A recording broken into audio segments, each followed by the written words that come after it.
અમદાવાદ શહેરમાં ગુરુવારે સાબરમતી નદીમાં મેયર, ડેપ્યુટી મેયર સહિતના પદ અધિકારીઓની હાજરીમાં વિધિવત રીતે સાબરમતી નદી સફાઈ અભિયાન હાથ ધરાયું હતું. જોકે મ્યુનિસિપલના 65% વધુ કોર્પોરેટરોને સફાઈ અભિયાનમાં હાજર રહેવાની સૂચના આપવામાં આવી હોવા છતાં હાજર રહ્યા ન હતા.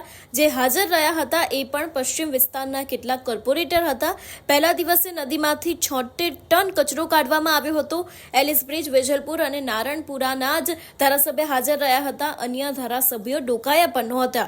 મ્યુનિસિપલ કમિશનર, તમામ અધિકારીઓ સહિત 8,998 લોકો નદીના પટમાં સફાઈ અભિયાન માટે ઉતર્યા હતા. 4 જેસીબી, 6 ટ્રેક્ટર, 2 હિટાચી મશીનનો ઉપયોગ કરાયો હતો. આ ઉપરાંત શૈક્ષણિક સંસ્થા, શાળા, કોલેજે, યુનિવર્સિટી, ધાર્મિક સંસ્થા, સામાજિક સંસ્થા, એનજીઓ તથા ઉદ્યોગ સમૂહને અભિયાનમાં જોડાવા માટે પણ આહવાન કરાયું હતું.